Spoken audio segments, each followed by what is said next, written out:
simple little things you can whip through. Yeah.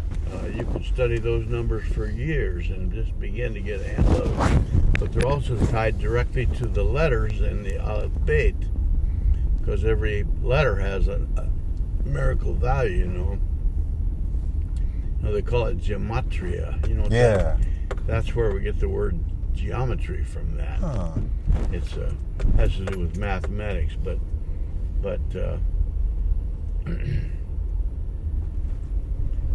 I'm just thinking, you know, Aleph, for example, is one, and of course, in our Western world, one. What does that mean? Just one thing, or it doesn't have much of a meaning to it. It just, we think of one, okay, one.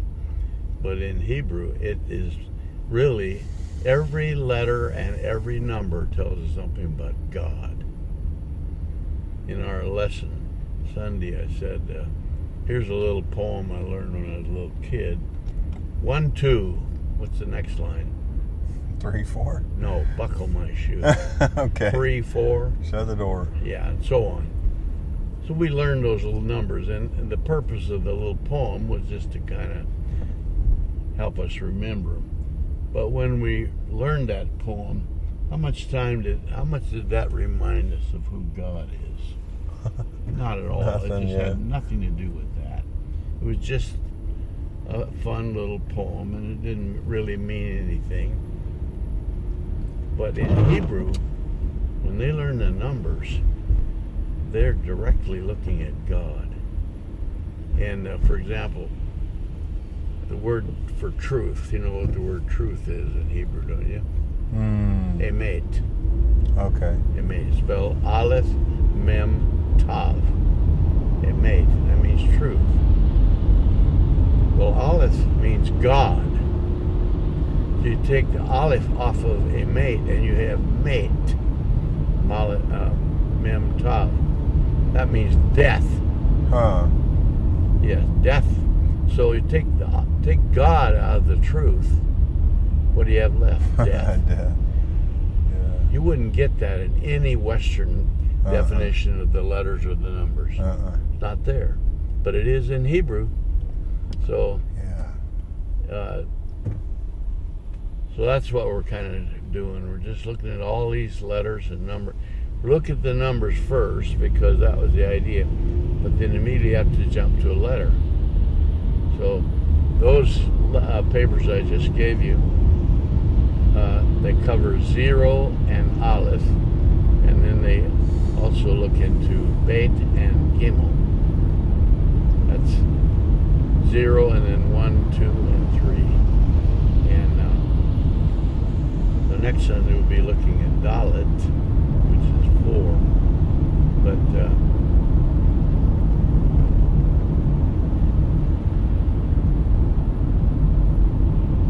we talked for quite a while about those. We were going to do Beit and Gimel as a lesson, but they had a business meeting yesterday, so it kind of limited the time we could have. So we ended up only covering Beit, and we didn't get into Gimel. But Beit, you know, means two, and the word for Beit for two is Stein. Say what? Stein. That means two. And it ends in im. I-M in our English. Anytime you end a Hebrew word in im, you know what that means? It's plural. It's plural.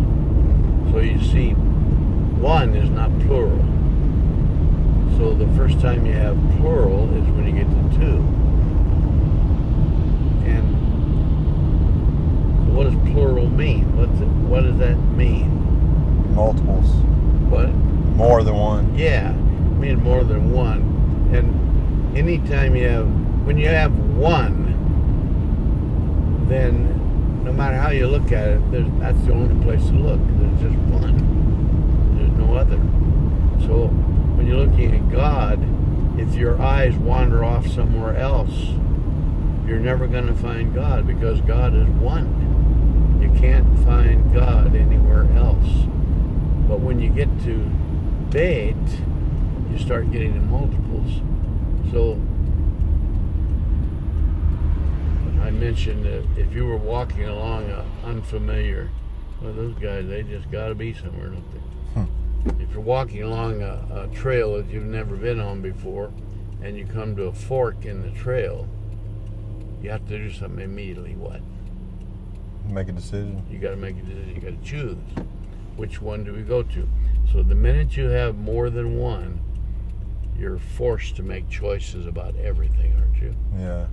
And so whatever you're up against, if there's more than one possibility, you have to make a choice. And I mentioned that animals, generally operate on instinct. A dog, for example, does make some choices, but they're very limited. Mostly what the animals do is whatever the animals do and whatever they're made to do.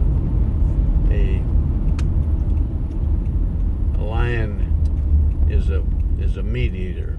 Would you ever suspect a lion of eating grass? No. Why not? He's a meat eater. Who made him that way? The Lord.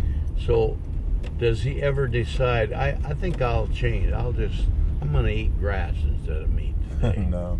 Because everything does what it does by nature. Yeah. So his nature is not one that uses choice. I mean, there's a very small amount of choice.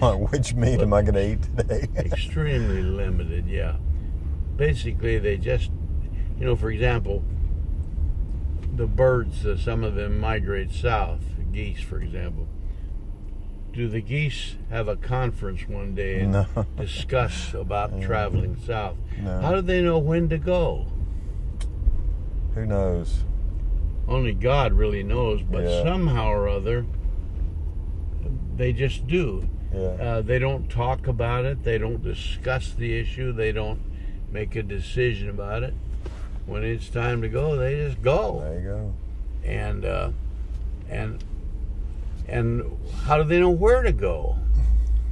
Many of them their young ones have never been on that trip before, but they'll still fly right back to the same place every time. A commercial airline pilot would never be able to make it to an airport without high-tech technology. Yeah. He could not fly from Anchorage to Seattle just on his own. Right.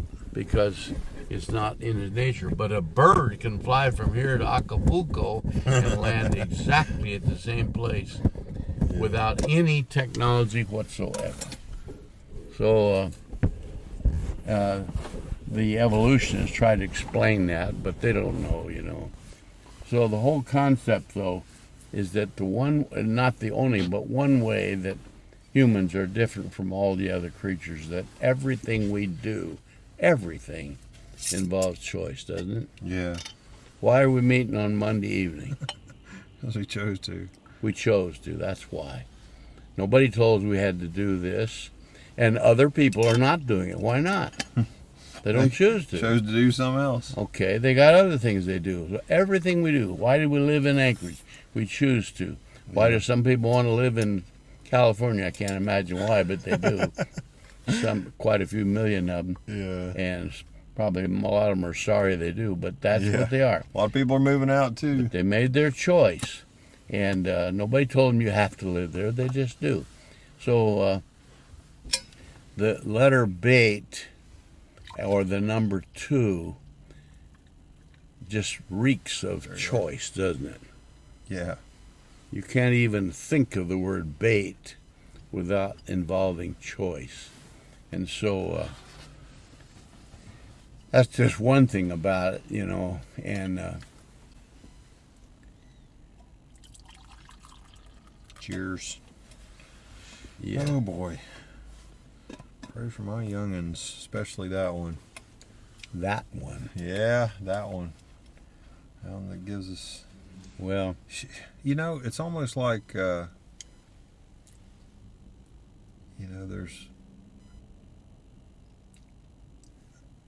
something developmental that other kids, some kids get at the age of 2, Oh, better not cross that line. But she don't have it, man. She don't have that line. And gets in a zone and... Well, it's just another evidence of the truth of the Adamic nature. Oh, boy, that's for sure. What you're saying, what do you think God says? Yeah. Oh, these children of mine. Didn't they learn yet? I told them 1,000 times. I showed them. I did miracles for them. I've led them out of the wilderness and everything else. And they still will not listen to me. Yeah. So, but thankfully for the mercy of God, we survive. But on the other side of it, yeah, man, there are some times where she's the sweetest thing, and she loves the Lord and reads the Bible, and man, it's weird. It's like that connection of obeying mom and dad or being disrespectful just hadn't got there yet. Well, sometimes it may take years. Yeah. I see that. My oldest son, Dale, when he was a kid, about 12, 13, he could just be so obstinate and so just anti, it was just a disaster. And there was times, I actually fired him off one of our jobs one time. Really? Yeah. We were working framing houses, and the plan was we started every morning at 8 o'clock, I think it was. And so one morning he doesn't show up. And I'm out there working alone, and he didn't come. Finally, he comes dragging there about 10. How come you're so late? Well, he'd been out skiing, and he was so tired. And I said, well, if you don't take your job seriously enough to make this a priority, then I don't need you here, so just go get you another job somewhere else. And he said, I take it serious. No, what you take seriously is your hobby of skiing. Yeah. And so this has to take second place. Well, I have to make a living at it, and so I can't deal with this, so you just go find some other work. Well, it wasn't long. He come crawling back, full of apologies, and everything changed. But, if I'd have said, okay, we'll just put up with that, well, then it would just go on. Yeah. But some people say, you fire your own son? Yep, sure did. Best thing I ever did. Yeah. I mean, and he wasn't just a little kid. I mean, he was enough of an adult to know how to frame houses. He was a good carpenter, strong and everything, and understood and smart. But he had his own priorities, and that was what he was going to bow down to. And so, I had a cool story that was passed down to me, not from the, which is a preferable way to get stories if you can make them sink in and actually get something from it. But the guy who actually experienced it shared it with me, so it was a good story. Yeah. He said I was staying in his home, and I was staying in the garage, or over the garage. To say I stayed in the garage puts across the wrong picture. He had an apartment above his garage, and it was a drive-through garage. Great place. I mean, fantastic. It was like 1,700 square foot apartment. It was great. But anyway, the dude had his Mercedes down there. He was a successful businessman. And he had an old dusty set of golf clubs. Mm-hmm. and he told me the story. He said, I've been in business, all my life. And he said one of the first businesses I actually ever purchased was a restaurant. He said, I never pitched myself as a restaurant guy, but it was a good opportunity, and the guy gave me a good deal, and I figured I could work it. And he said, the old guy that sold me the place was nice. He said he he would come in and help if things got it to be in a crunch, because he liked the business so much. And so he was kind of like interning with him. He was like kind of giving him a trial run, because he would, the old boss would stick around and kind of help him out with things, kind of get him on his feet with the business type thing. He said one day he came in at the lunch hour, and he was supposed to be there way before that, and he got there at the rush time, and that old boss was there, and he was back behind the counter working with everybody else. So Hugh was the guy's name. Hugh jumped in and started working with everybody else, and he said the guy didn't say a thing until after everybody was gone. And he said, "Where were you, Hugh?" And he said, "I was out on the golf course." He said, we kind of got we got a later tee than we were expecting, and so I was running a little late."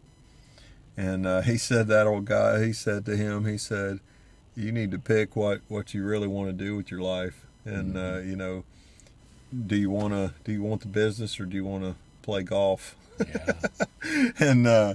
And he said, okay. So he said he made a choice, and he said that's why that set of golf clubs is sitting over there all dusty and never used, because I made a choice a long time ago. Well, the book says you train up a child in the way they should go, and when they're old, they won't depart. But what about between when they're a child and when they get old? There's a lot of wandering to do, But it's pictured by ancient Israel, Yeah. The Lord rescued them out of Egypt when they were literally young. And then they wandered for 40-some years they didn't wander, but they were led through the desert for 40-some years. And when they got old, then they went back to who God is. And so it's kind of a picture of that. And of course, you look at most of the people that ever accomplished anything worthwhile, particularly in the book, it all happened in a very short part of their life. Most of it toward the end, wasn't it? Yeah, most of their life was spent just living, and not always anything particularly wrong with it, but nothing noteworthy and nothing to write down. Their accomplishment was a very small part of their years. So sometimes we expect everybody to be right all the time, forever, but chances are the real accomplishers are going to be in a little bit, and often when they're old, and many times maybe even beyond when you'll ever even experience it. But so we put our confidence in what the Lord says rather than what we see. Sometimes what we see is not very satisfactory, but because our limited vision is so small, I'm just thinking about this thing called idolatry. It says idols have eyes, but they don't see. They have ears, but they don't hear. And they have noses, but they can't smell. They have hands, but they can't feel. They have feet, but they can't walk. And those who make them will be like them, and so will all who trust in them. So the people that trust in idols, they have eyes, but they don't see. They have ears, but they can't hear, and so on. So God has eyes and ears and feet and hands, but he does things. But people that trust in idols, and what's an idol? Idol is anything that you put above God. It doesn't matter what it is. It can be your golf clubs, or your Mercedes, or your hobby, or your concept of what's true. It can be your religion. It can be the church. It can be the Bible. It can be your religion. It can be your family. It can be your own health. It can be anything. You put it first at the top of the pile. You got an idol going, and if you trust that, you got eyes, you got ears, you got feet and hands, but none of them accomplish anything. And we in those papers there, the the first one is about zero. The Hebrews in the ancient Hebrew have no word for zero. Yeah. Zero didn't come up in math for a long time. Yeah. Well, we use zeros a lot, You take a number, a cardinal number like 7, for example. 7 represents things that are perfect and often used to symbolize God himself or something with God. You take a 0, the only word that the Hebrews use for that is lo. Mm-hmm. And lo usually means no, but it can mean nothing or not or never or none or anything like that involves just, if you say I have 0 money or I have no money, they mean exactly the same, don't they? Mm-hmm. So 0 means the same thing as low. So that's what they use for 0. But so a 0 by itself has no value. 0 value, nothing. If you have there's 0 gas in the tank, where are you going? Nowhere. Because you have to have gas. But you can take a 0 and put it next to a 7, and you suddenly got 70. And so 7 becomes multiplied by 10 by putting your 0, so your nothingness, worthlessness, put next to God suddenly becomes a multiple of greatness. You put 2 zeros there, you got 700. 3 of them, you got 7,000. So the 0 by itself is absolutely worthless. But when it's put next to God, it becomes a great value, doesn't it? Mm-hmm. So the problem with people, they do all kinds of great things. They are scientists, or they're teachers, or they're explorers, or they're inventors, or they're doctors, or they're Hollywood entertainers, or they're musicians, or they're football players, or they're military officers, or they're politicians. Whatever they do, from the world's point of view, they do a lot of stuff. But if they're not next to God, they're 0. Mm-hmm. And how much is 0 worth by itself? Mm-hmm. So, the Lord said, without me, you can do nothing. What do you mean? We do all kinds of things. We send rockets to Mars. We invent great technology. We sail ships. We fly airplanes. Yeah, but without me, how much is any of that worth? As far as God's concerned, it is just a 0.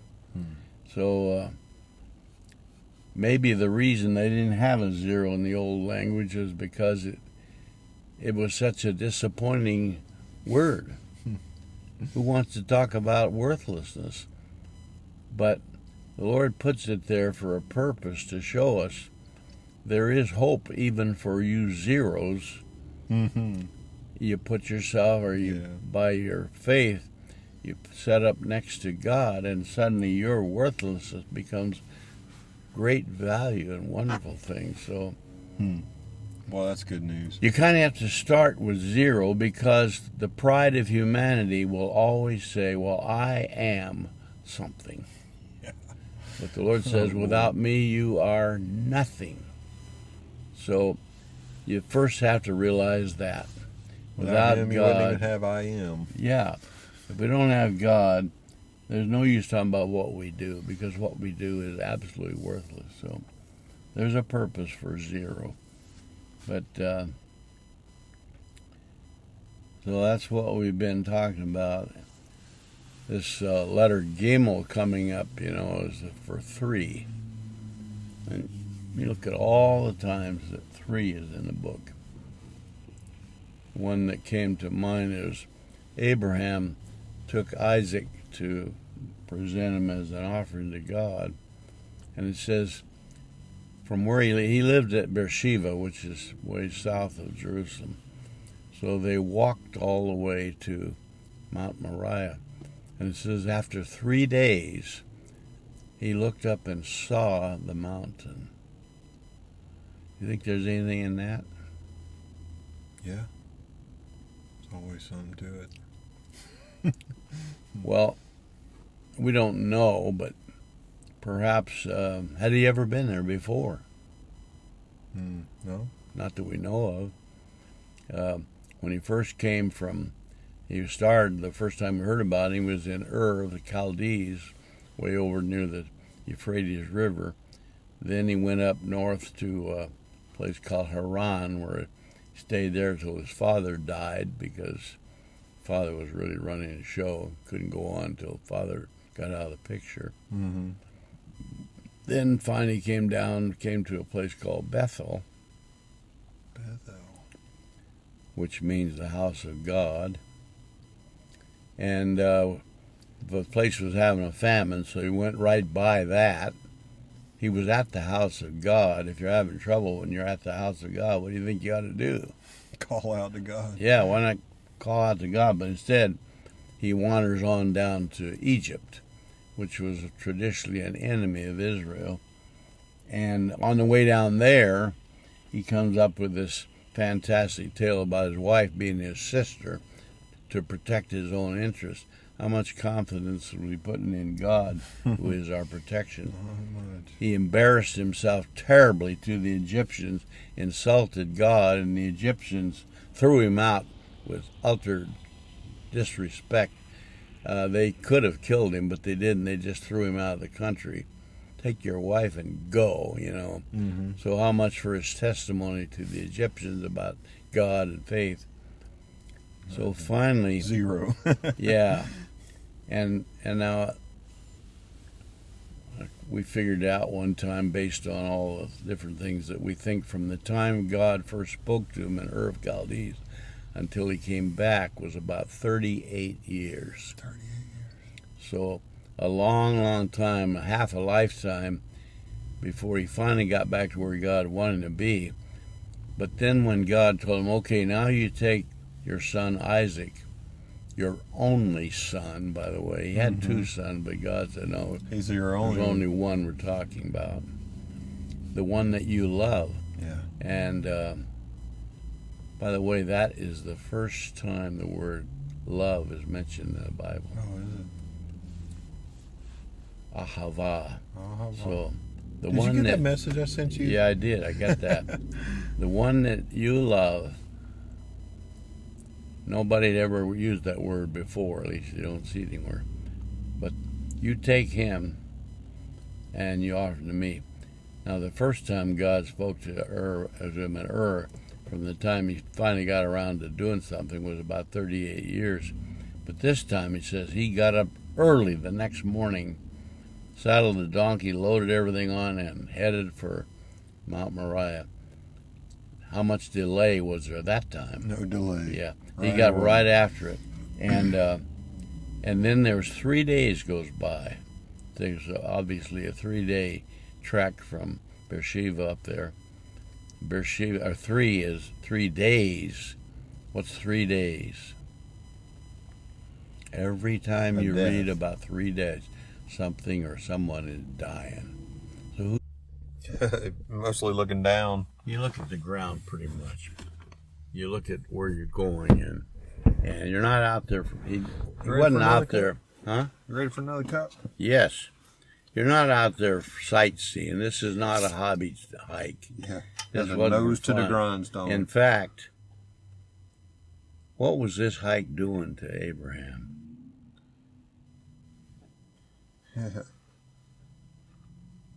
Well, it was killing him. It's killing him. That's exactly right. Yeah. This hike was killing him. It was no fun.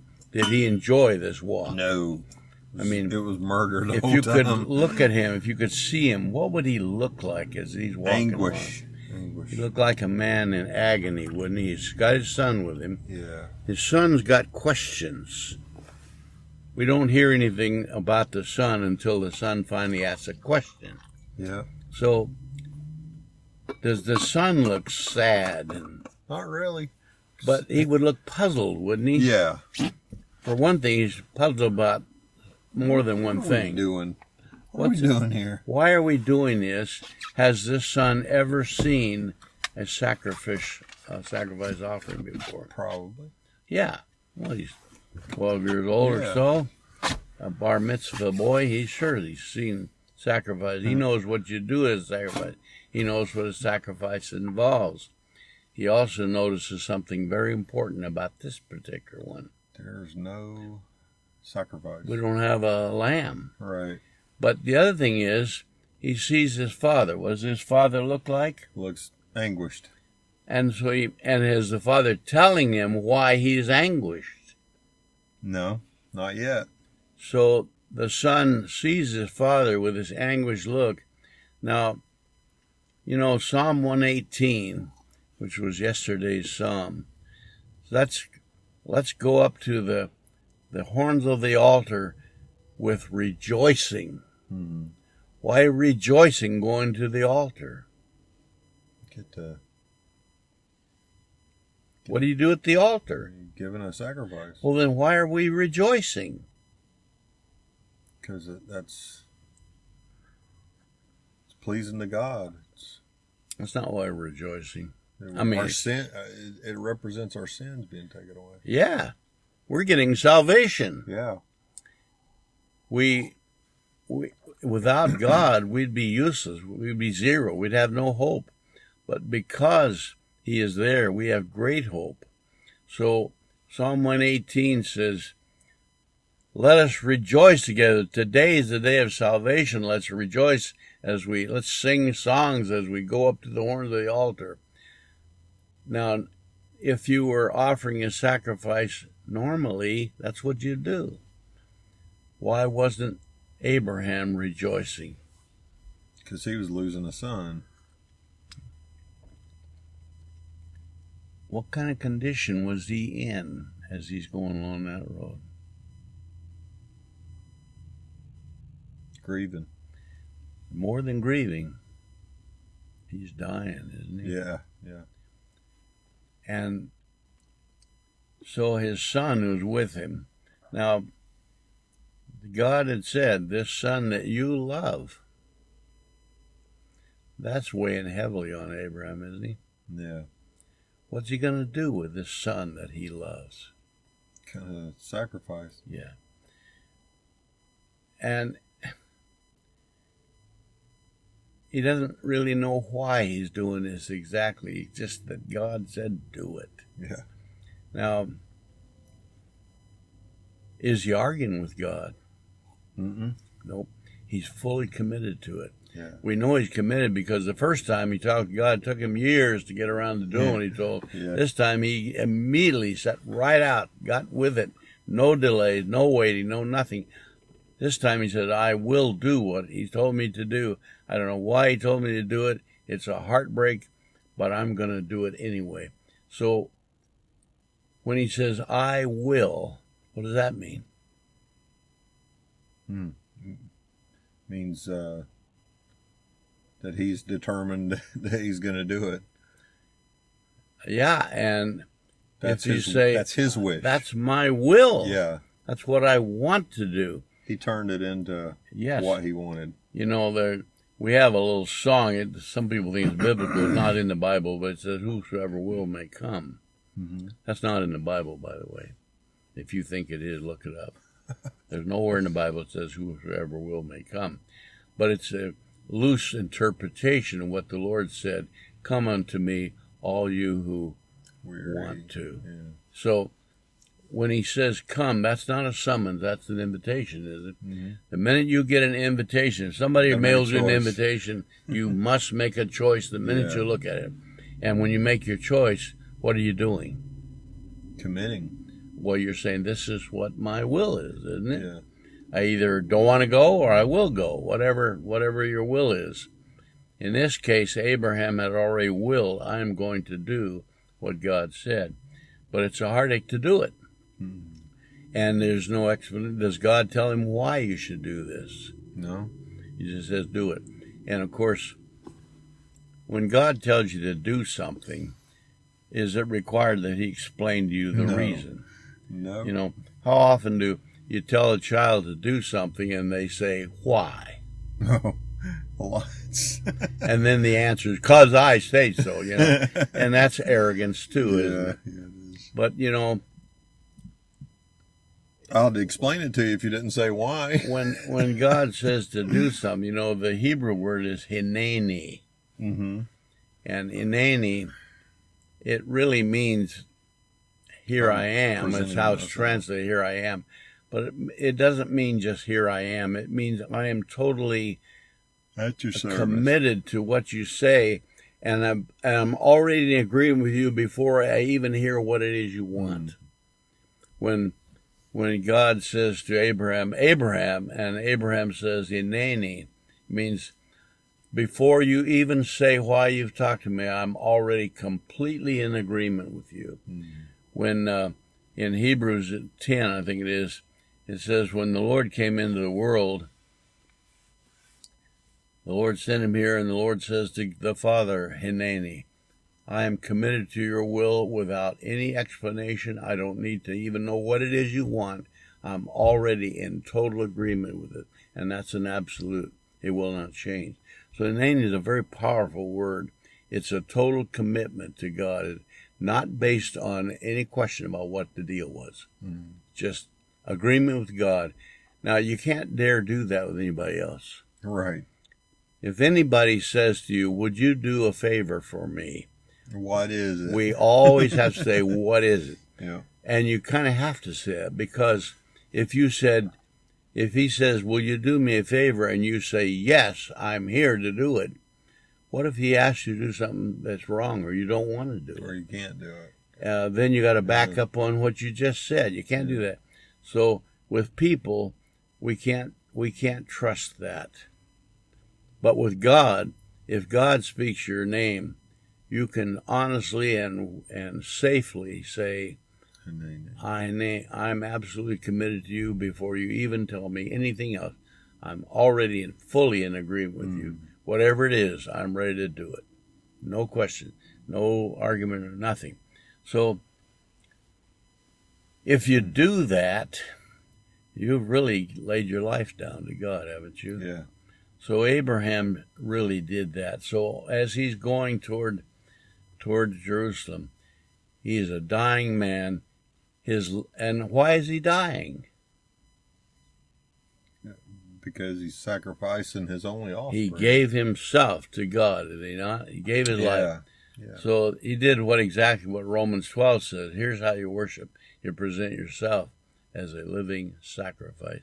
So when Abraham was going toward Mount Moriah, he'd already made a sacrifice. What was the sacrifice? Himself. And everything he owns, including the son that he loves. Everything is before God. So without ever doing anything, it was already given to God. So now he gets after 3 days, and 3 days he's totally committed. His life is gone. And when he saw the mountain, he was a dead man, wasn't he? But we say dead, doesn't mean he doesn't exist, but it means he has no more claim on anything of himself. It's all laid on the altar. The altar, he hadn't even seen it. There was no altar to be seen, but he saw the mountain. What was at that mountain? Well, we know that there was a ram up there. Now, that's not what's important. The presence of the Lord. The altar was there. Okay, yeah. What's the altar? Well, now, of course, to make an altar, you'd pile stones together, which he hadn't done. But the stones were there. And as far as Abraham's concerned, up there what he saw was the altar. And what was going to be put on that altar? His son, his only son who he loved. Yes, but he's going to put himself on the altar. Okay, I got you. The son that he loves is just an extension of what's real to him, isn't it? Yeah. Did it ever say that Abraham loved anything else? Nope. Nope. As far as we know, I mean, he probably did, but the only thing it talks about is the son that he loved. And the son that he loved, who was that son? He was a promise. He was a son of old age. Well, so what? You have sons. You have children. Well, what was it that Abraham had in that son? the promise of God. That God had promised that he would have offspring like the stars of the universe. And so, well, in Galatians it talks about his seed, and it clearly defined. He's not talking plural, not seeds, meaning descendants. It means one seed. uh-huh. So who's Isaac? He's the seed. What's the seed? One seed. Salvation of the world. The blessing. What's salvation? What's the name for salvation? Yeshua. Yeshua. Yeshua is the seed. And when Abraham was offering his son, he was offering Yeshua. Now, if Yeshua dies, in other words, if he's just given over to death, what about salvation? Doesn't have a catalyst for it anymore. Well, there is no salvation. Right. So, one of the Psalms says, "You have not given me over to death." Was Yeshua given over to death? Yeah. No. Well, okay, no. Because you did not give me over to death. If like the he's psalm given says. over to death, what happens? No hope, no salvation. Death would never release him. Right. So what would happen to Abraham's salvation if he were given over to death? He would stay dead. There'd be no hope. What about for the rest of us? No hope. For the whole world, from Adam to the last man that ever lives, there would be no salvation if the Lord was given over to death. He died, but he was not given over to death. Death had no claim on him whatsoever. If anything is given over to death and death has a grip on it, does death ever release that grip? No. So there would be no hope. So when Abraham saw the mountain, it says he lifted up his eyes. It's as though up until now his eyes have been down, looking at the trail, and his heart attitude was an anguished man dying, losing all hope for everything. But why is he doing it? To gain hope?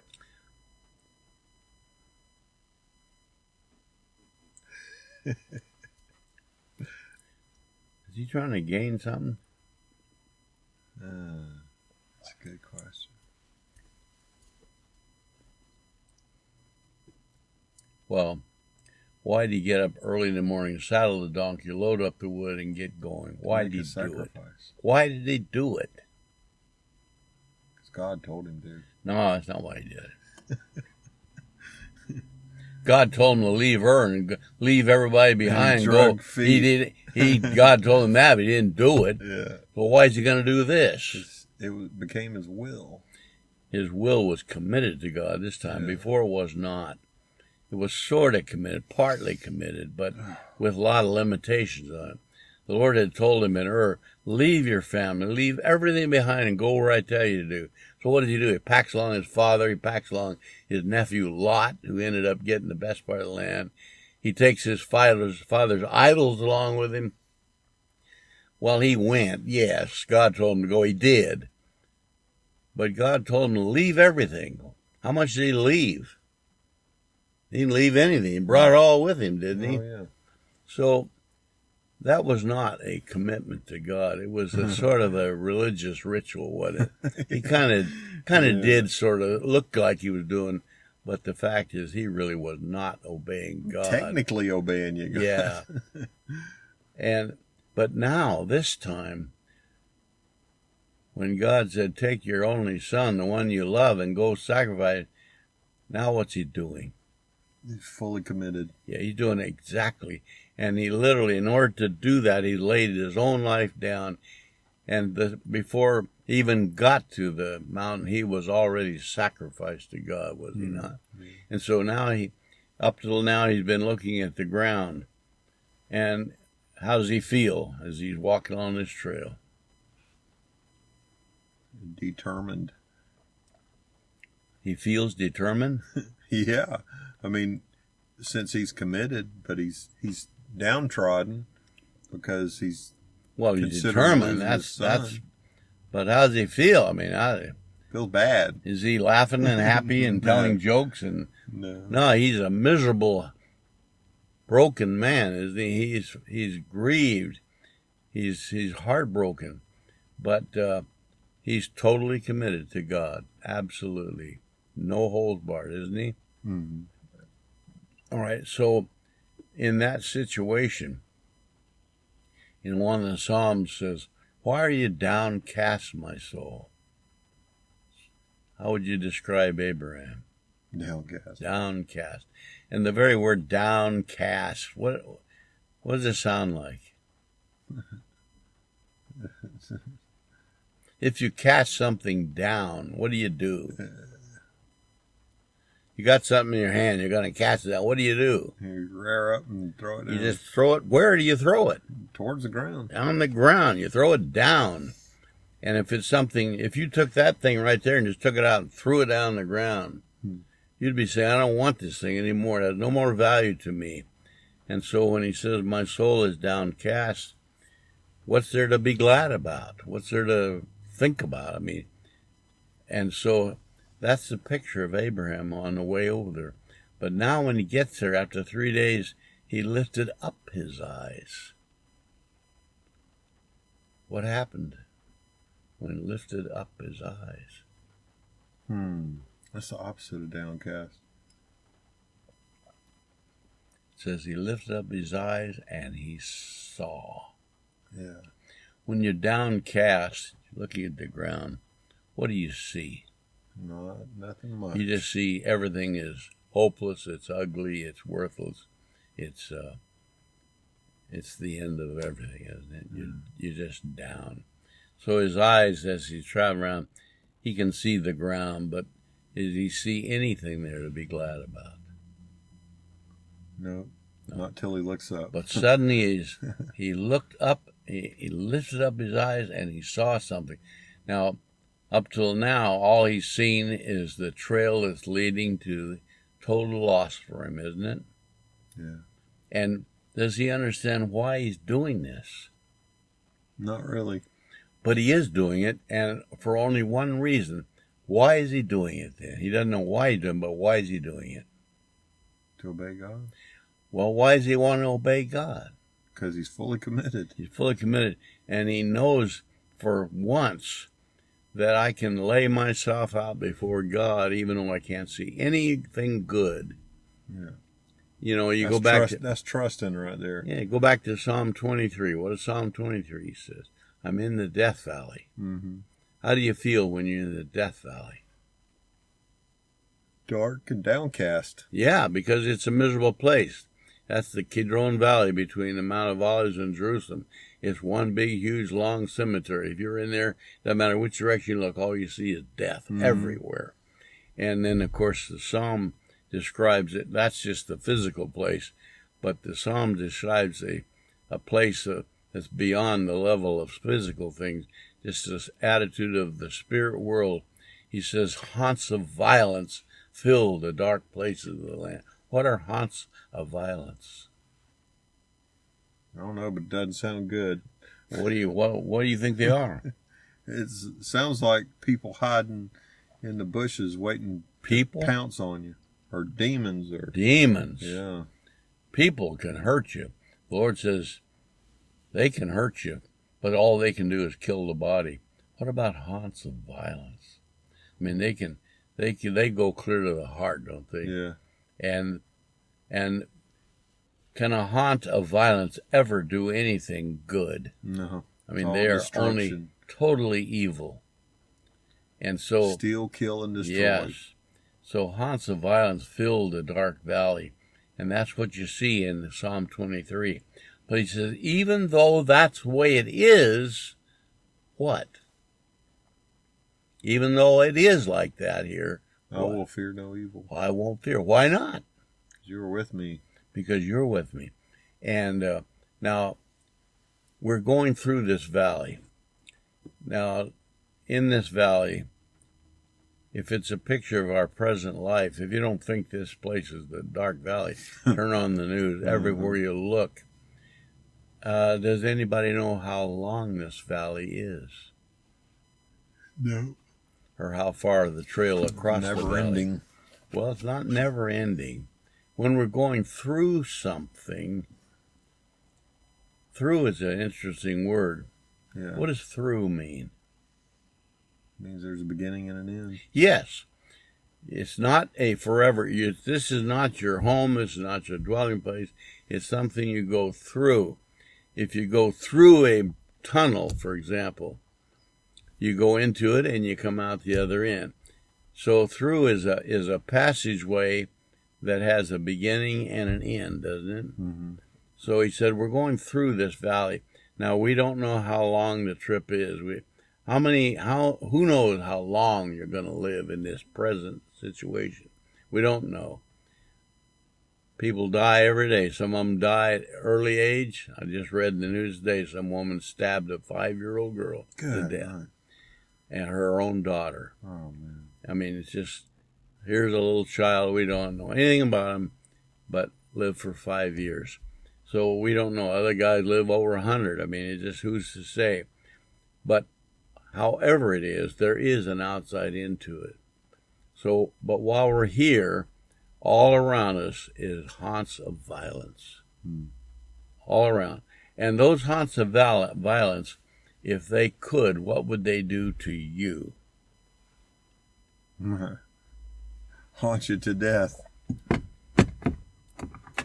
Well, I have a feeling, I'm not really sure of this, but if they could do to you exactly what they want to do, they'd do a lot more than kill you. They'd turn you into a demon if they could do it. Sounds reasonable. But the Lord prayed for his people on the way to Gethsemane that the enemy would not have his way. He'll kill him, he'll hurt him, he'll make him miserable.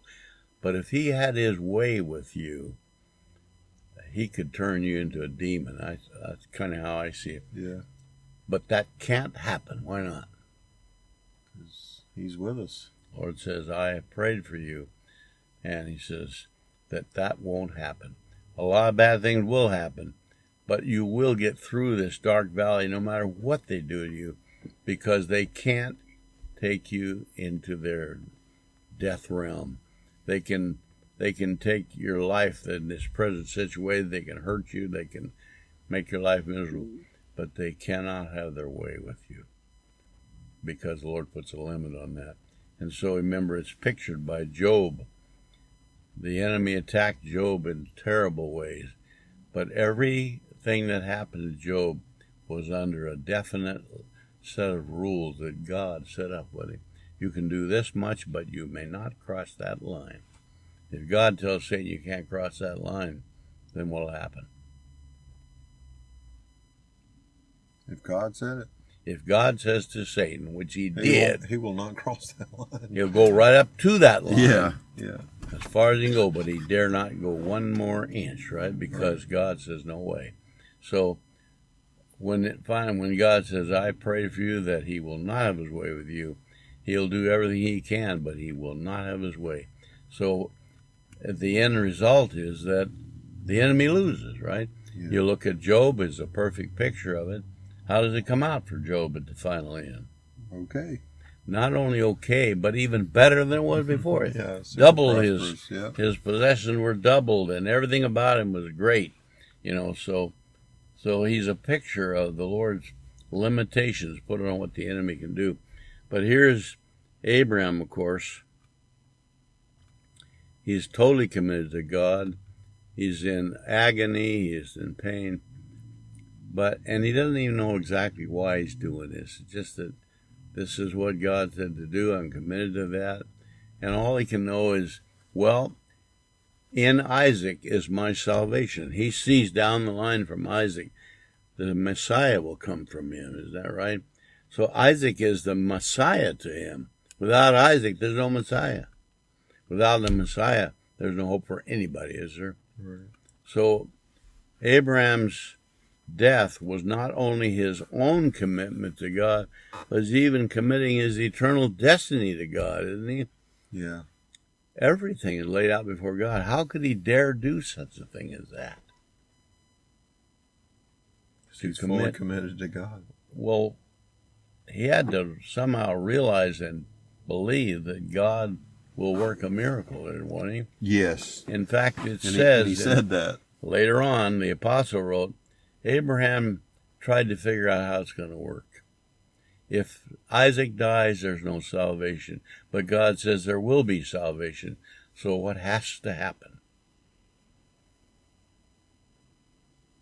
Abraham said, without Isaac, there's no salvation, but God promised there will be. So what has to happen? That God has to make it happen. I am going to sacrifice him.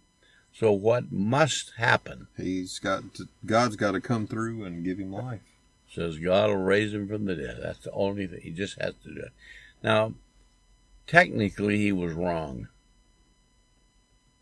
But in fact, he was right, wasn't he? Did God raise Isaac from the dead? Yes. Yes. Did God raise Abraham from the dead? Yes. So, everything that Abraham committed to God was committed to a total release of all grip on it. He said, I'm letting my life go. I'm laying my life on the altar. So when he looked up after 3 days and saw the mountain, he saw that's the place where everything goes to God. Mm-hmm. Isaac, the Messiah, and himself, and in fact, all of us too. Everybody got committed to God at Mount Moriah, didn't he? Mm-hmm. All right, so if we stopped right there, we'd have to join Abraham and say, well, how can it be? Because God said the Messiah must come through Isaac. He left it up to God. If I sacrifice Isaac, from my own logic, there's no hope. Right. But God can be trusted. I don't understand it. You know, you think about it, if we were required to understand God in order to be saved, who would be saved? Boy, nobody. I tell people, if you understand God, will you please come and explain to me, because I sure don't. Yeah. But the fact is, we don't have to understand. We only have to say heneni. That's why religion is so convenient for people, because they can figure that one out. Oh yeah, and it always becomes an effort of self. You know, when Abraham was offering Isaac, he let go of everything connected to himself, didn't he? Yeah. How much self-effort was involved? Not at all. Not at all. He let go. He laid it all on the altar. Everything was sacrificed to God at Mount Moriah. So then God said, okay, your salvation is not based on your sacrifice. It's based on God's sacrifice. So here's this ram that was caught in the bushes. And how was the ram caught? The Lord. Well, it says how the lamb was caught. How the his horns. By his horns. That's what we talked about last week. Yeah. So they make a shofar out of the horn. And it comes down to taking the horn of that animal, which was, by the way, what is the purpose of horns on a ram? What are they for? For battering stuff? Yeah. They're a means of him fighting or protecting or attacking something. But now all of a sudden that shofar becomes a means of really crying out to God. Penetrating. Yes. The way shofar means an incision. Actually reaches into the very heart, you know. Mm. And so God brings us this ram. And it says, Abraham sacrificed the ram. Now, the essence of a sacrifice, any sacrifice, if you say someone sacrificed something, what does that mean? means they gave it up. Gave up what? Whatever the sacrifice was. The life of that thing. Well, what makes it a sacrifice? It's dedicated to God. That's not what makes it a sacrifice. The intention of the sacrificer. In order to sacrifice, you have to give something that you own, don't you? Yeah. If you don't own it, Okay. what are you sacrificing? Did Abraham own that ram? No. In fact, Abraham's home, he had a lot of sheep and goats and donkeys and stuff, but he lived 3 days away in Beersheba. That ram was a wild ram that just showed up on the scene. Abraham didn't own that ram. So what's he sacrificing? Well, he said that God will provide himself a sacrifice. So who's going to do the sacrificing? God. Yes. But it begins with Abraham laying his own life down. Did Abraham suddenly lift his life back up and say, well, I don't have to offer anymore, so I'm in good shape? Mm-mm. No, Abraham stayed sacrificed himself. But that sacrifice of Abraham did not save him. It only opened the door for God to do what he was going to do, because it was Abraham's choice to receive the life from God. Abraham didn't sacrifice that ram to God because it didn't belong to Abraham. Mm-hmm. God sacrificed the ram. And the ram itself, of course, is just an animal. Like all the animal sacrifices, it was just a parable, wasn't it? Mm-hmm. That sacrifice didn't save anybody. That ram doesn't save anybody. Who brings salvation? Yeshua. Yeah. The only one sacrifice is the Yeshua. So, and Abraham didn't bring Yeshua to the altar. But on the other hand, it does say, if you make the Lord your sacrifice, then that becomes your salvation, because it is required to present an offering. And he says the Lord has been made his people to be a nation of priests. What do priests do? Do sacrifices. They do sacrifices. So what are you going to sacrifice? Whatever the people bring. Right? Well, that's what they did, literally. But Levites did. But the only sacrifice that saves is the Lord himself. Right. And so when you make the Lord your sacrifice, now it didn't cost you anything to make the Lord your sacrifice. Who paid the price for that sacrifice? I mean, this all comes from God. Yeah. So when Abraham looked up and saw, it's like saying his eyes were opened. And what was it he really saw? Place where all things go up to God. When he saw this, the hope that I have, as he looked down at the trail where he was walking, the only thing he could see was misery and sorrow and downcast hopelessness. But when he looked up and saw the altar where the sacrifice is to be, and even though in his mind he thought that altar was going to be the place where Isaac was offered, well, it really was, but because the Lord brought this ram, which is a picture of Yeshua himself, if Yeshua is our sacrifice, then when Romans says that we've been put into his death, then everything is sacrifice, isn't it? Yeah. Not only the Yeshua himself, but Abraham and Isaac and us. And, the religious people who try to figure out, they like to say, you died with him in a sense, Yeah. If that's true, then we could say that ram was a sacrifice in a sense. Abraham's sacrifice was everything was just figurative.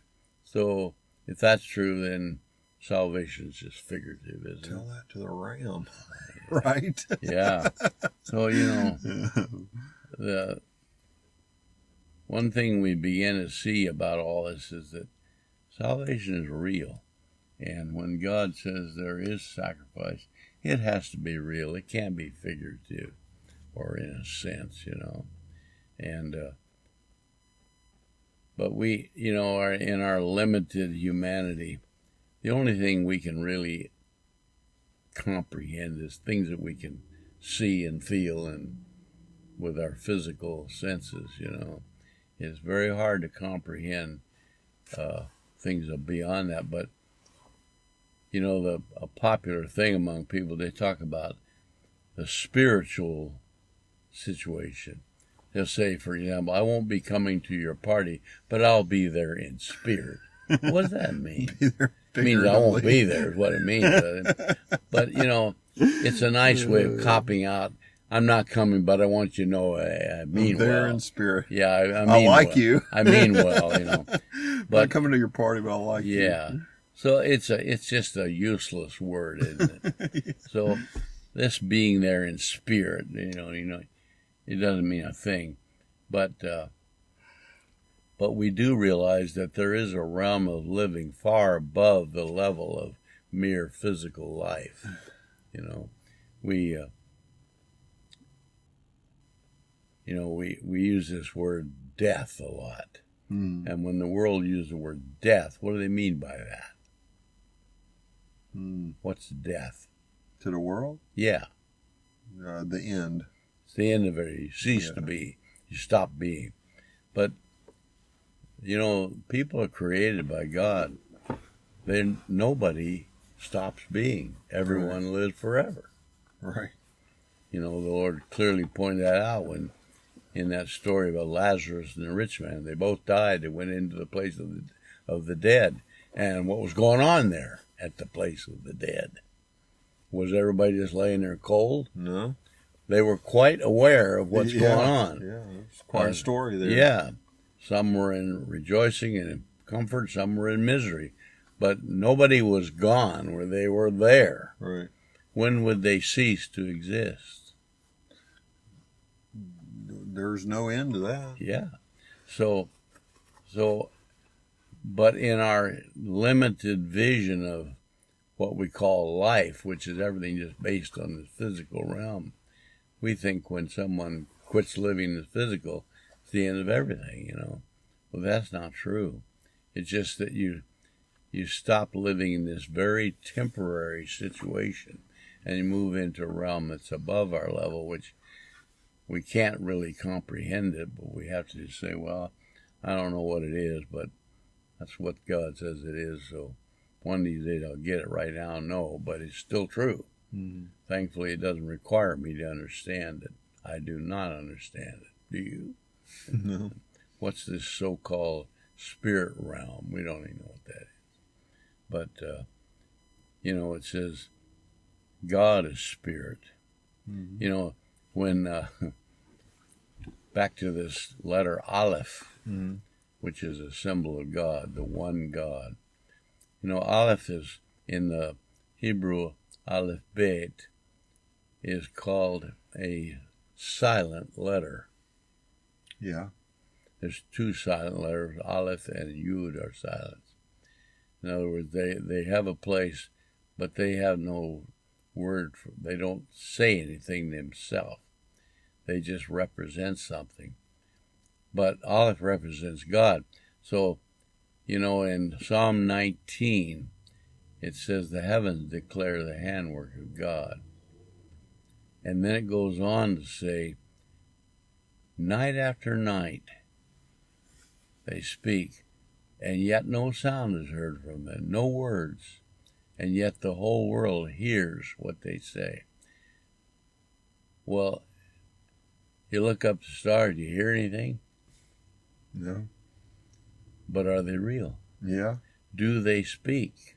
Yes, they do. How can they be speaking when you don't hear them?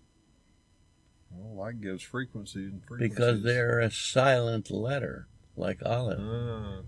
So here we have the Genesis starts with Bet, the second letter. Why did it start with Aleph? Aleph is the first letter. Wouldn't you think? Because God was already there. Because it's a silent letter. God is there, but he's silent. How does he speak? speaks to his people. Beit is two. God says, let's make man in our image. What does he make? One individual? Makes two. And they are through him he speaks. So Beit begins the story of Genesis and the whole Bible. Even though God is the beginning, but God is like Aleph. He is silent. He's hidden. You can't see him. But when they speak, when the Beit speaks, what are they saying? The Beit speaks. Beit represents the Lord's people, too. They speak, so what do they say? What did the prophets say? They said a lot of things. What? No, they said one thing. They God said what is God one. wanted them to say. That's right. So who's That's really right. speaking? The Lord. The Lord is speaking through Beit. Okay, I see. In himself, he's silent. We don't hear him say anything. Yeah. When the prophets spoke, they spoke what he told them or what he inspired. So they were really saying his words, but it came through Beit. So here Genesis 1 begins with Beit. But it's not just Beit, it's the Lord himself speaking, but he is silent himself. So when it says in 19 Psalms, the heavens declare his glory. When you declare something, what are you doing? Speaking. And you're not just calmly saying a declaration. Yeah. It's a very powerful statement, isn't it? Yeah. It booms out. It comes with authority behind it. You know, this thing we call the Declaration of Independence. What was that about anyway? I mean, you don't have to recite it, but what was its point? The Declaration of Independence. Yeah, we're breaking away from King George. So who was it? Who was it spoken to? King George. It was spoken directly to King George. Was it a simple little It nice was thing? not simple. We are sticking our finger in his face and saying, this is the way it is. That's what a declaration is. It's a powerful statement. It comes with authority behind it. And in fact, when they said that, it opened up war, didn't it? Mm-hmm. And thousands of people died, but it was a war declaration. It was not a simple little statement. It was a powerful statement that meant something. It meant a lot to King George. It meant a lot to George Washington and to Benjamin Franklin. We challenge your sovereignty, is what he was saying. Yes.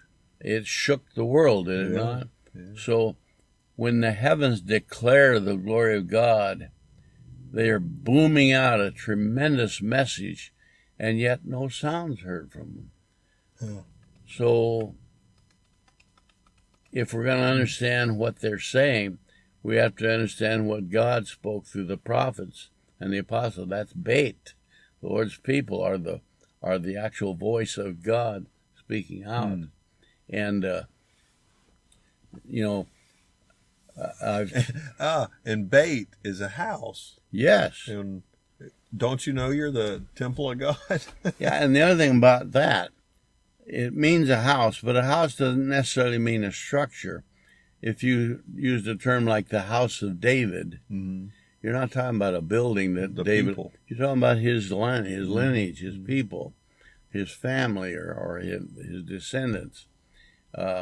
So when it says, "I will dwell in the house of the Lord forever," it doesn't mean I'm going to move into this big Disneyland castle up there. That's not what it means. It means I'm going to indwell as a member of God's house, his family, his lineage. And it's much more than just a structure, you know. Yeah.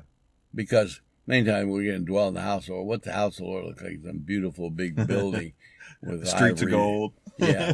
But you see, that's making it into nothing more than humanity thinks. Right. But when he says the house of the Lord, I think he's referring to wherever the Lord dwells. And the Lord says, I'm going to dwell in my people. Yeah. So what's the house of God, you know? It's much more than just a structure. Yeah. And so when we see it that way, we begin to realize that when the heavens declare the glory, they're not the handwork. Heavens are the work of God's hands, no doubt. But they're not really. They're not.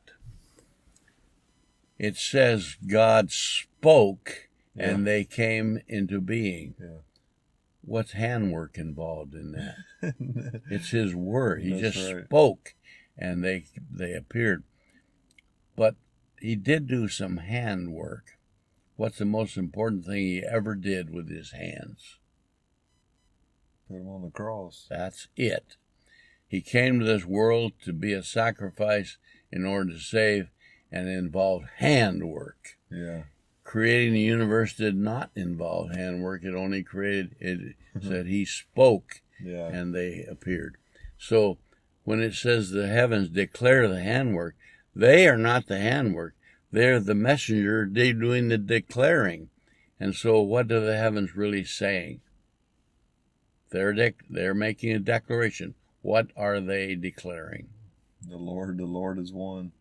Well, they're declaring his handwork. What's his handwork? The salvation. Salvation. Yeah. The heavens are declaring his salvation, and their voice goes out to the whole world. So, you've probably seen that deal called the Gospel in the Stars, involving the zodiac. Yeah. Every one of those symbols in that is a picture of God's salvation in some way, or how it works. There's a corona. There's a cross. Yeah, there's the great hunter who's standing on the head of the scorpion. Yeah. There's the water bearer. Yeah. There's the swans. There's a whole bunch of those. There's the fish. Virgo that crosses the lion. Yeah. Yeah. On and on it goes. There's 48 something like constellations that all depict something of who the Lord is and what he's done. So they're declaring his handwork, and they are not the handwork. They are they're the messenger. Mm-hmm. It's just like if someone knocked on your door and said, "I have a message for you from someone." So what are you going to say? The minute they say, let's have it. What's the message? You're not going to say, well, what's your name? Where are you from? And how long have you lived here? And we're going to spend the next 2 hours talking about the messenger? No. Thank you for coming, but what I want to know is what's the message? So that the heavens are the messenger who comes to the door. They are not the message. They are the bringer of the message. And a lot of people think, when it says the heavens are the handwork of God, or declare that they are the handwork. Yeah. Well, they're wonderful. They're beyond comprehension how vast they are and everything else. But the handwork is what God's done. I've often said, when the Lord said, "Let the light shine out," then what happened? The light shone. Let the earth bring forth the trees, then what happens? They brought forth. Let this happen, let that happen. How much effort was involved? I mean, I can say, let this happen, let that happen. So if God just says, let it happen, and it happens, it doesn't sound like a whole great deal of effort, does it? Right. So he gets up to day number 7, which we call Shabat, and it says God rested. Yeah. And the popular concept, he was just so exhausted and worn out from all his creating, he had to take the day off. All he said was, let there be, let there be, let there 7 times. It doesn't sound like much. The hardest day's work he ever did was bringing Yeshua to the cross. There's no work has ever been done in all time like that. That was a tough day. Does Scripture ever say that Yeshua is the Shabbat? No, I don't think so. Shabbat, by definition, simply means stop or cease. Cease what? Cease what you've been doing or your regular work. It says he's the Lord of the Sabbath, though. He's the Lord of the Sabbath, which means he rules over the Sabbath. He is in control of it. But he is not Well, maybe it does in some ways. He is our rest. Yeah. But the word rest, again, doesn't mean take a break because you're so tired. Right. We think of the word rest. Somebody say, I've been working hard all day, now I got to rest, which means I got to recover from my great effort. But when it says the Lord rested on the seventh day, it's one of these translation things that messes it up. It should say he stopped his regular work. Yeah. It doesn't mean, in fact, the Lord said in John, he said, I'm working in my Father's work. We always work. So what days does God work on? What days he take off? No, he said, we always work. Yeah. So what does he always do? What day of the week does he work? No, every day. And now, of course, the Pharisees, they couldn't understand that. What do you mean? You're supposed to not work on Sabbath or Shabat. But the Lord, he said, is it better to kill or to heal on Shabbat? Threw him a question. Choose. Better to kill or to heal or to save? I had to say save. You only got two choices, kill or save. Which one's the best to do on Shabbat? So he said, I am here to save. And, of course, they couldn't answer that. How can you answer a question like that? Yeah. When is it ever going to be better to kill than to save on any day? I mean, it's a question that put them into a trap. Yeah. And so, this concept that the world, the creation was made, the universe, and at several points along the way of the creation or the stages of it, he evaluated. He said, this is good, this is good, this is good. And the final end, he said, it's very good. And then he rested. And then at that point, if he said it's very good, is there anything wrong with it? No, it's good. He said it's very good. If God says, if he says good, it's good, but he said it's very good. When you put the word very on, what does that do to any word? It multiplies that. Emphasis, yeah. It can't get any better. It's very good.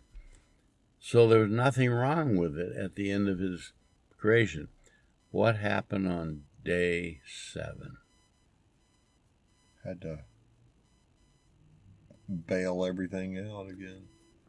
Well, why? Creation because it went bad. Yeah. In other words, the Lord described that situation by saying to the Pharisees, if you have an oxen that fell in the pit on the Sabbath, what would you do? They would rescue it. Rescue it, yeah. Is that a violation of Sabbath? No. And yet, in order to rescue an ox, it may be the hardest day's work you've ever done in your life, and dangerous and painful. You got an ox that's fallen into a pit, and he's probably wounded or he's frightened. He's a big animal. He's got horns and hoofs. You climb down there, and you're there to try to rescue him, but he's afraid. Any animal that's afraid is dangerous. Mm-hmm. You got a big one, he's really dangerous. Yeah. What's the chances of you, a little man, climbing down there that you're going to get out without getting hurt? But you are going to get hurt. But why do you do it? To save that animal. Because you want to save that animal. So the whole creation fell into the pit on the 7th day. And then the Lord went to work to do the work that was the hardest day's work he ever did. And what did he do on day 7? He gave his hands. He began rescuing that fallen creature. And he's been rescuing ever since. Has he ever gone back to creating anything? That was done. At the end of day 6, creation was done. He stopped. Shabbat means he stopped. What about the new creation? That's a good point. When you have, they often refer to the creation story as 7 days or 7 periods. And Each day is called the second day, the third day, the fourth day, except the first day is not called the first. Day one. In our English translation, it says the first day. But the word proper in Hebrew is it was day one. What is about day one? Why doesn't it say it was the first day? Because it was the day of creation. It was the only day. Yes, it was beginning. Yeah, it was beginning. Beginning. It was the No day. matter what you're doing, you start with what's called the beginning. And once you've begun, then after that, it's just to continue. You only have one beginning. You can't have, if you have a first beginning, then there'd be a second beginning, and then there'd be a third. How many beginnings would you have? But that's not what beginning doesn't mean, on and on. Beginning is a point where everything starts. And once it started, that's it. There is no more beginning. But the Lord said to Nicodemus, you've got to have a new beginning. And Nicodemus, he's a logical man. He's not stupid. He says, how can that possibly be? You can't have but one beginning. How can there be another one? Well, how can there be another one? Can there be more than one beginning? Only with the Lord. Well, how can that be? How can you have two beginnings? Because you're beginning another life, a new life. You're not beginning the old life again. Right. That's done That's with. done with. You that cannot only have one another start. beginning of what was. Right. You have to have a beginning of a new life. When Israel was in Egypt for 430 years, they were slaves to Egypt. They had been born in Egypt, had they not? Everyone who had lived in there when Moses went was born in Egypt. Mm-hmm. That's where they began.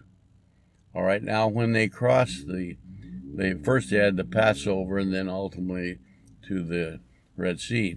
The Lord said, this will be the beginning of years for you. In other words, this is your birthday. Yeah. Now, they've already been born once. Yeah. But we're not going to have another Egyptian birth. Now we're going to have a new beginning because we're starting a new life. Is that where they count 5781 from? You know, this is 5781 year. Do they count? 57, yeah. Oh, yeah. Well, I think they call it from creation. Oh, okay. I think so. Okay. And how they get that, I don't know for sure, but they're determining it by the records they have. Okay. It may be right. I don't know. I don't tend to debate that because I don't know. But they do call it their records according to what they've been able to keep. But you realize this, that when the Romans burned the temple and destroyed Jerusalem in 70 A.D., they destroyed all the old records and everything. And it may be, and we don't know for certain, it may be that some of the rabbis were able to keep some of the records, but I don't know. But they were all stored at the temple, and they burned that, so chances are that all those old records were destroyed. You know, they claim that they can tell what family they came from and everything. May or may not be true, because if the old records are gone, how do they know what family they originate from? Right. I don't know.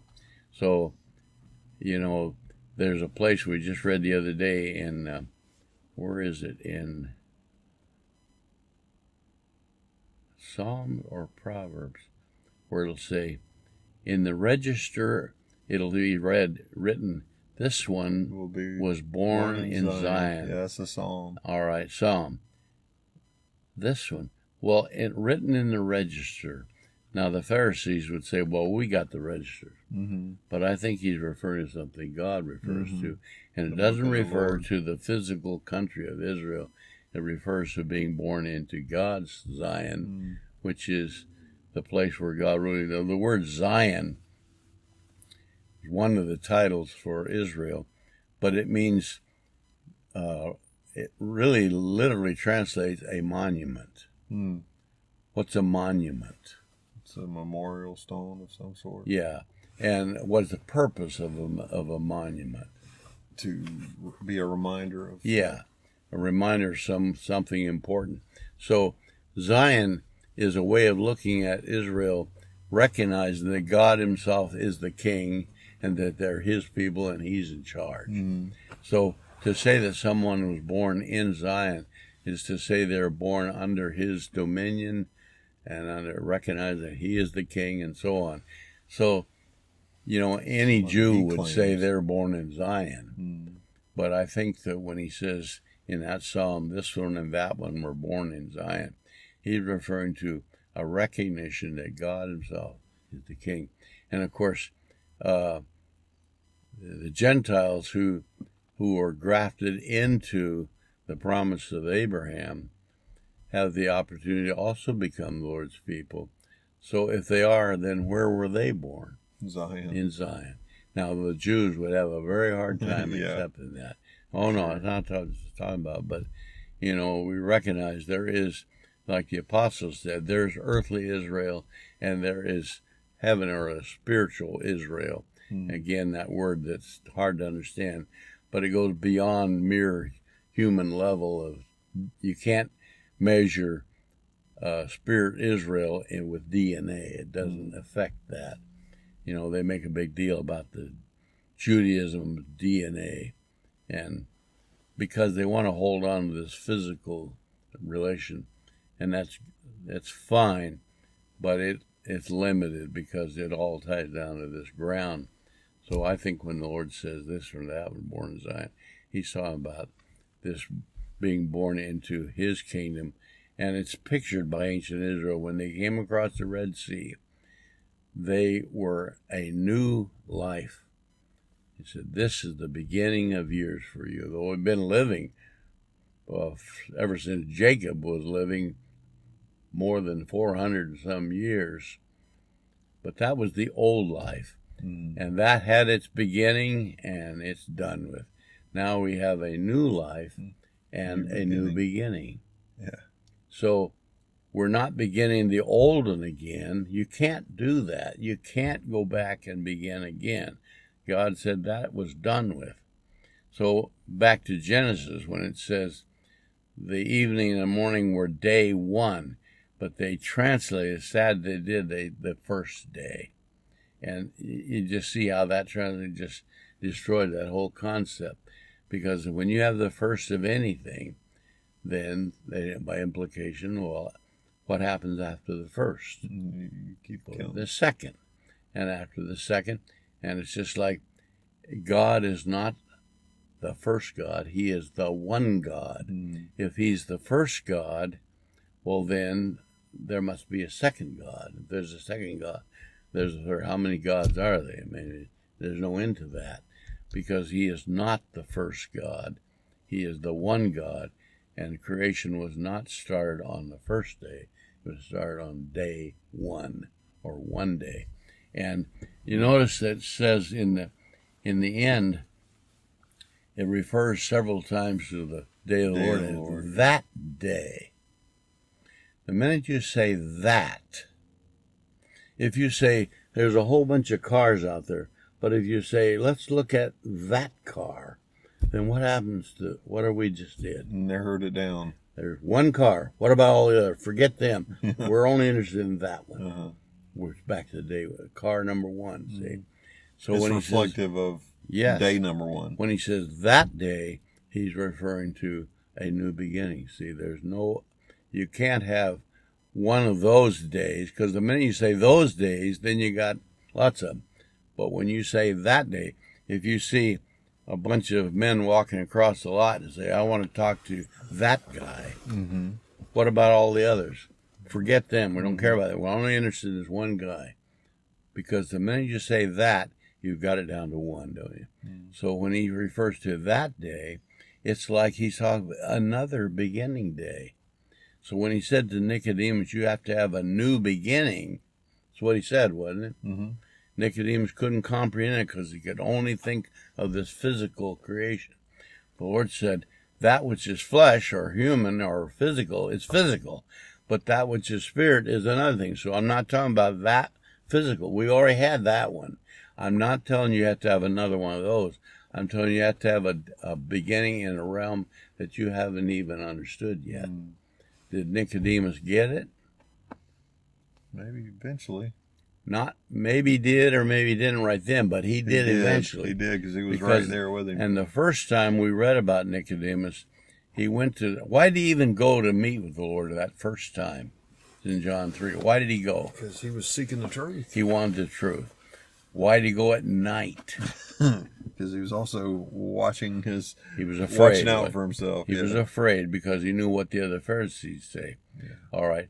But he did go anyway. And even though he went at night, was he still in some danger? Oh, yeah. Because somebody might see him. Yeah. And if one of those other Pharisees saw him go to Yeshua, he would surely bring charge against him. And it could have been, who knows what could have. They'd throw him out of the synagogue or something.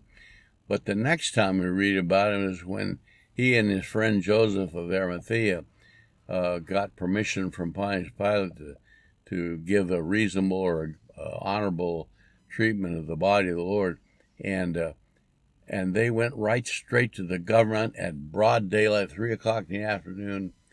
They stood right in front of the whole world and said, "We want to honor this one." What about the fear of anybody? Now, all the Pharisees were there. They were standing around the crucifixion, mocking. Do you think they knew that Joseph and Nicodemus were there? They were taking note. But Nicodemus didn't care. Didn't care anymore. Because the fear's gone.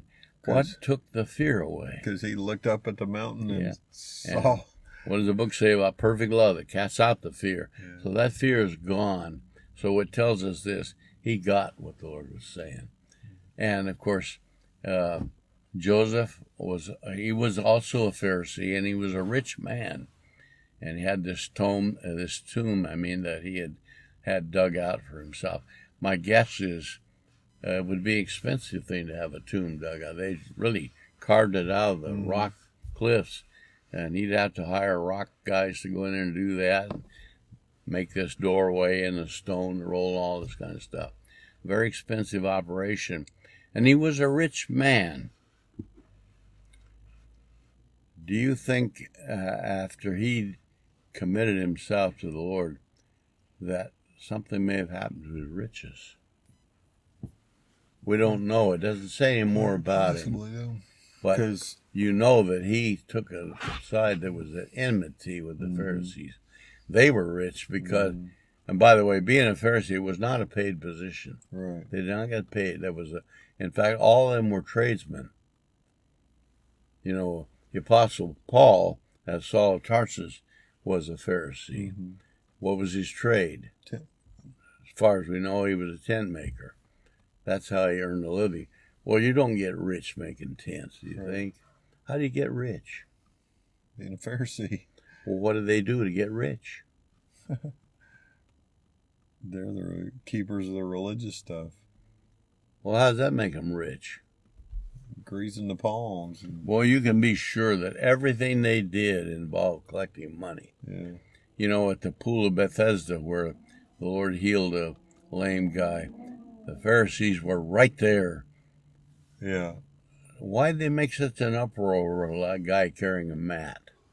He didn't pay his mat carrying tax, I guess. Well, you know, that pool of Bethesda means the house of Ezra. And Ezra was a name of a pagan god.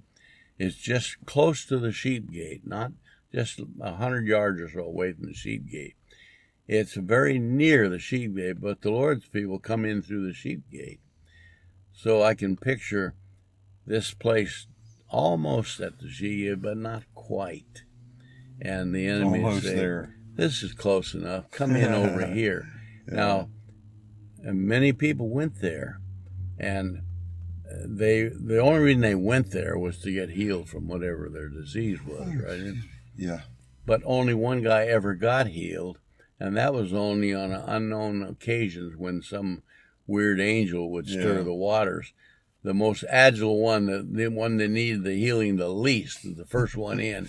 Yeah. And he got healed. He'd be celebrating. But everybody else went home disappointed. Right. So very few people ever got healed. There was mostly just a few. And you can be sure, it doesn't say this, the Pharisees were always watching. My guess is they maintained a propaganda thing that if you want to be healed, you come here. And if you come here, there's a collection fee. Mm-hmm. They collected. It doesn't say they did, but I'm almost sure they did. They always did. They collected. And if they saw that man carrying a mat, did he ever get in the water? No. No. What happened to the idea that if you get in the water, you're going to be healed? Here's a guy walked out of there and never touched the water. Yeah. He said, I can never get in it. Never did. Mm-hmm. So what's going to happen to their golden goose that lays gold eggs? They're going to realize that. So they're going to immediately put the clamp on this Yeah. guy. And because they saw that as a threat to their money-making scheme here. Mm-hmm. I'm only guessing, but is that realistic? It seems And like, so yeah. they're trying to put a stop to that. And, of course, they saw that the Lord himself was a threat to their whole scheme. Yeah. And I don't think they cared anything about this guy being healed or that mattered to them. What did matter to them was their big money scheme. Of course, the other times when the Lord drove them out of the temple, Yeah. with their money changer and they're selling their animals. There's nothing wrong with changing money. There's nothing wrong with selling sacrificial animals. But you don't do it at the temple. Why did they do it at the temple? That's where people needed them. Because that's where they needed the money. That was where the best money was. And you can be sure, because of their crooked views of things, that their money changing would not be done honestly. They'd probably cheat the people. Mm-hmm. And their animals would not be perfect and everything.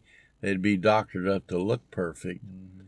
But they'd be buying them from growers at the cheapest price and selling them at the highest price. Mm-hmm. And it was a big money scheme and a power. And, of course, what the Lord was doing was threatening to that scheme. And they saw that, so they said, we got to get rid of him. Mm. And of course, the whole thing was a power control thing. So somehow, when the Lord says the love of money is the root of all evil. Mm. So if that's fully applied, then why did those Pharisees do the things that they do? Because of the love of money. And money in itself is power, isn't it? Control. Yeah. If you have a whole bunch of money in your bank account, just having it doesn't do anything, but it gives you somehow a means of control and power over everything in this present world.